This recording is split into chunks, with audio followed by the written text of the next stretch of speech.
Many habits nowadays are not included in the Quran. For example, smoking. How do we assure or ascertain whether they're halal or haram?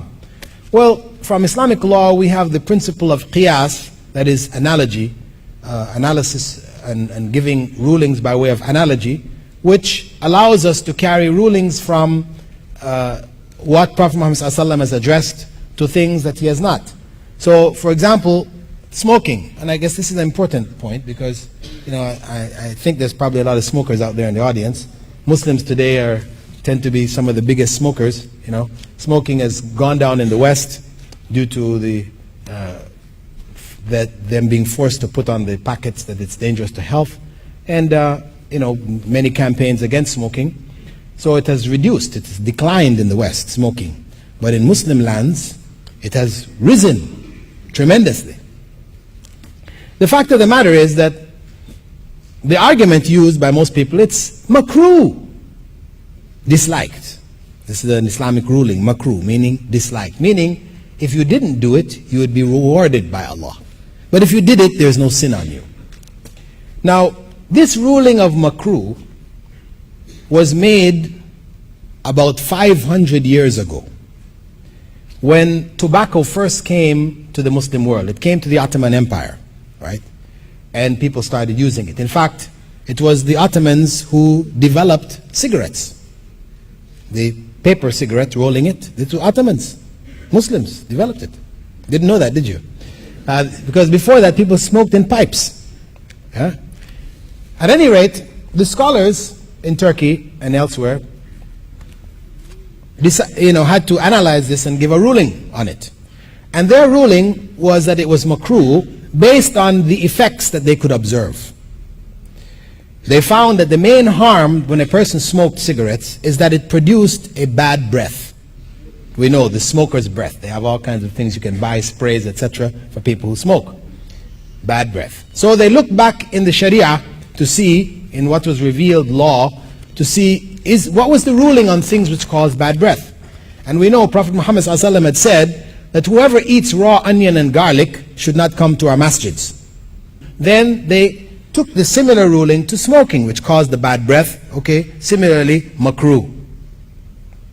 However, since the 15th century, we have had changes in our knowledge concerning smoking. In 1979, the Surgeon General of the United States of America announced to America and the world that it was conclusively proven that smoking causes cancer. Now, this has been something which had been debated for some 20 years before that. They were analyzing the results, and you had doctors saying, yes, smoking is causing cancer. We can see the evidence, statistical evidence, etc. And then the doctors who were paid by the tobacco companies, they were saying, no, it's not really, these statistics are questionable, and so on and so. But finally, by 1979, the evidence was so overwhelming that the Surgeon General announced that it causes cancer without a shadow of a doubt. And they forced all of the cigarette companies to put on every box, smoking is dangerous to health. Right?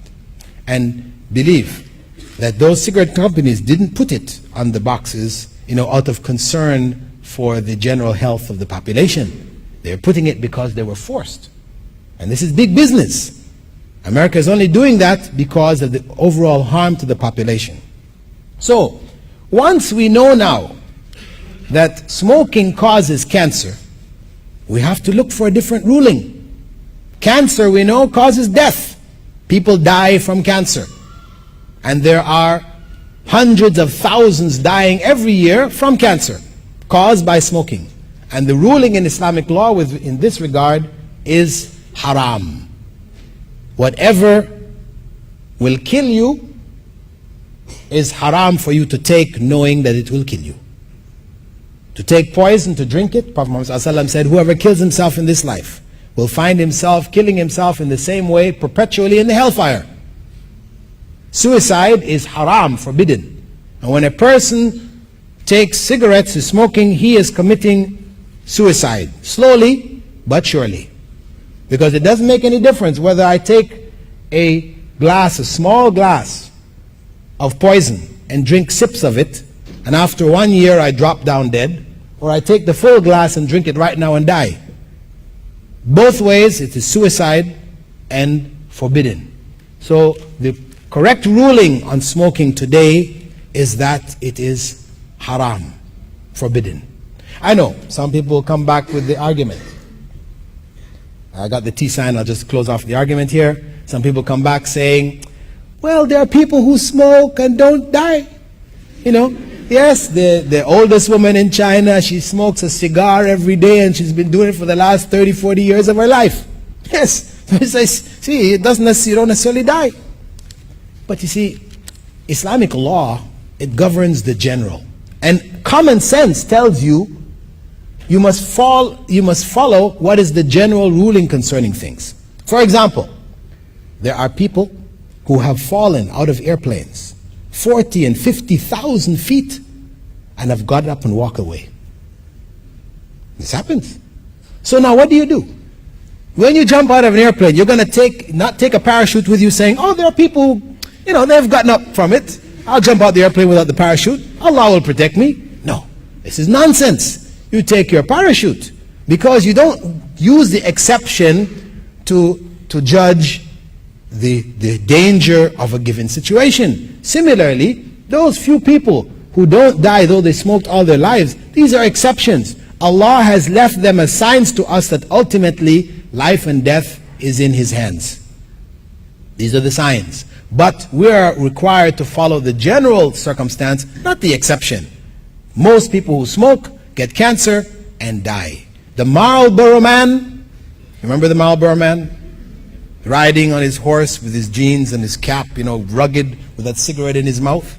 For many years the Marlboro man was, you know, the big symbol, smoking symbol. Well, his wife is now suing Marlboro for her husband dying of cancer.